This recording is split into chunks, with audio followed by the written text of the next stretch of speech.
YouTube! Bienvenue dans mon premier tutoriel. Donc aujourd'hui, comme vous l'avez vu dans le titre de ma vidéo, je vais vous montrer comment faire une tasse avec la fameuse Mug Press de Cricut qui est sortie il y a environ 2 semaines. Donc sans plus tarder, je te laisse aller visionner la vidéo. Bye! Donc pour ce projet, moi j'utilise l'application Procreate pour dessiner. Puis je dessine sur mon iPad Pro 12.9 pouces avec mon Apple Pencil. J'ai décidé d'y aller vraiment en toute simplicité, donc j'ai retracé un portrait de mon chien que j'avais déjà effectué antérieurement. Puis j'ai décidé de l'agrémenter avec une petite citation telle une bonne dog mom qui veut une tasse de son chien. Donc je dessine sur un fond en transparence. Si vous utilisez l'application Procreate, juste à décocher le fond. Parce qu'on veut vraiment juste avoir le dessin puisqu'on va utiliser la découpe et non l'imprimante.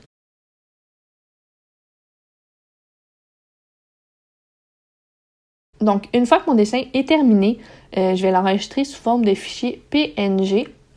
Même chose pour ma citation. Je vais les enregistrer séparément. Comme ça me permet d'être plus libre de les placer comme je veux sur l'application. Donc, une fois qu'ils sont enregistrés, je vais les envoyer sur mon Mac via AirDrop.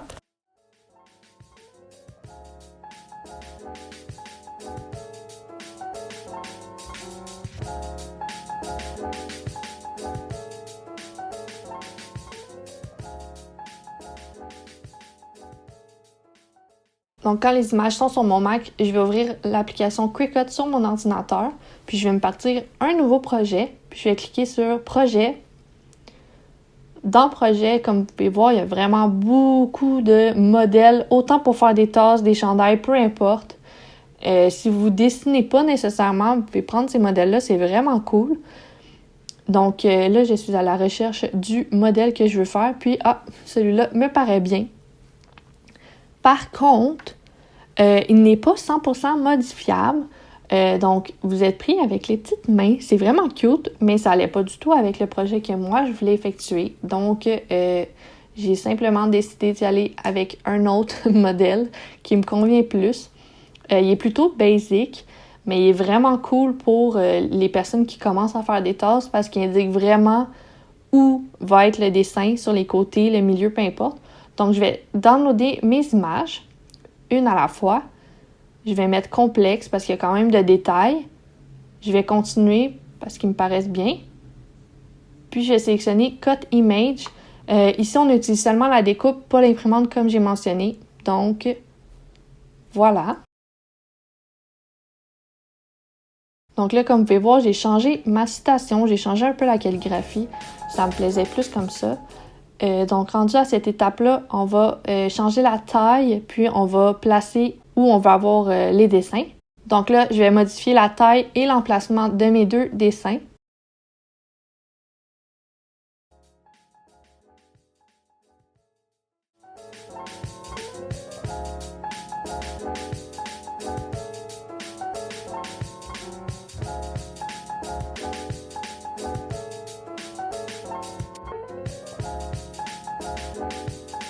Donc, quand je suis satisfaite, je vais aller sélectionner Select All, puis je vais cliquer sur Attach, comme ça permet en fait d'avoir une seule pièce pour tout.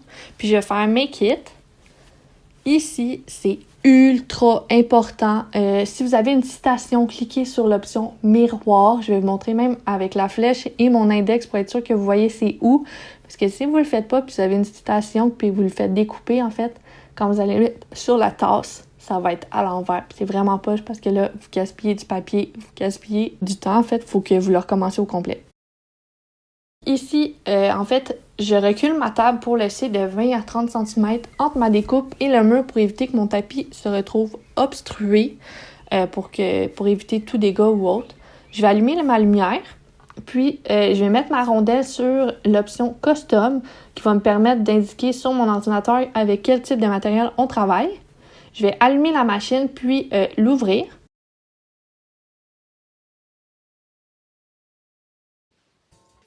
On va installer le papier sur le tapis de découpe. Ici, faites attention, peut-être juste vous laver les mains avant pour éviter de mettre des taches de gras dessus. Donc maintenant, je vais linker ma Cricut à mon ordinateur via le Bluetooth. Ensuite, je vais sélectionner le type de matériel. Donc ici, c'est papier à encre infusible. Ensuite, je vais sélectionner que la pression soit plus. J'aime mieux qu'on découpe plus que pas assez personnellement.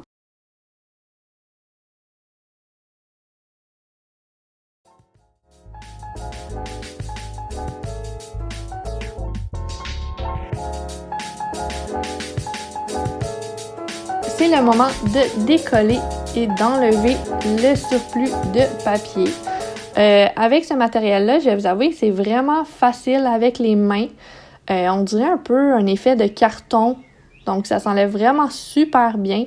Par contre, prenez votre temps, s'il vous plaît. Vous allez voir un peu plus loin dans le clip, je suis allée un peu trop rapidement avec le chien. Puis mes lignes étaient trop minces, donc finalement j'ai décidé que ça allait être un chien blanc, pas de détails, avec un petit nez.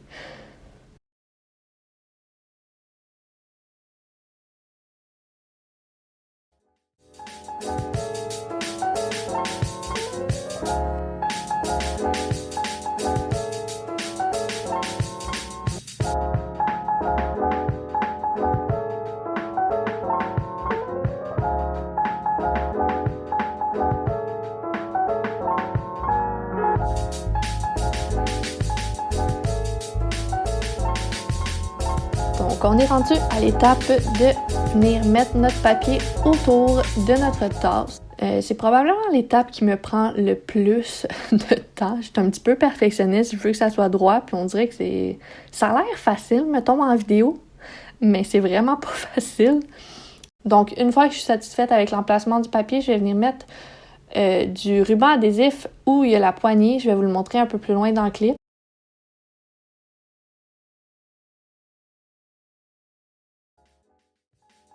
Donc, je vais venir peser sur le bouton Power sur la mug press. Puis là, c'est ça, j'avais oublié de mettre mon autocollant, je vous le montre.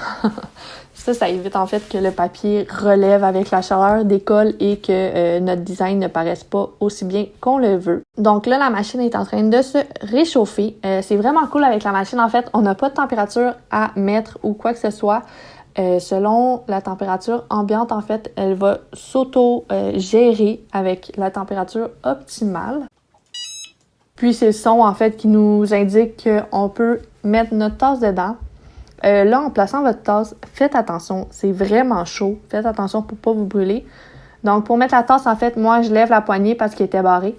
Je vais mettre ma tasse, puis je vais repaiser sur la poignée pour barrer le tout. Puis, une fois que la tasse est mise, il y a un minuteur de 6 minutes qui va se mettre. Vous allez voir, là, il y a les lignes, pas les lignes, mais il y a les petites lumières qui clignotent. Puis encore une fois, quand le temps est terminé, il y a un petit bruit qui va s'émettre. Puis ça nous indique que le temps est terminé. Donc quand le temps est terminé, moi je mets la tasse sur un sous-verre parce que c'est vraiment chaud. Là. Faites attention pour vrai pour pas vous brûler. Puis je la laisse se reposer de 15 à 30 minutes. Donc, après 30 minutes, la tasse est finalement prête à être dévoilée. Là, oui, j'ai vraiment de la difficulté à enlever le tape. Là, j'ai pas d'ongles ou quand j'ai des ongles, j'ai les ongles mous. Mais voilà. Donc, c'est ce que ça donne. La couleur est vraiment très belle. Vous allez voir avec la chaleur. En fait, la couleur elle devient vraiment vibrante. Puis là, voici des petites tasses que j'avais faites la semaine dernière.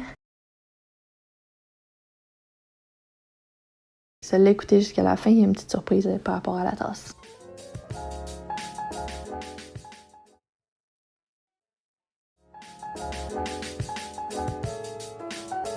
Donc, c'est ce qui conclut ma vidéo. J'espère que tu l'as aimé. N'hésite pas à me dire dans les commentaires ce que tu en as pensé. Puis, pour les résidents du Québec, je vais faire tirer cette tasse-là parmi les gens qui vont commenter sous la vidéo.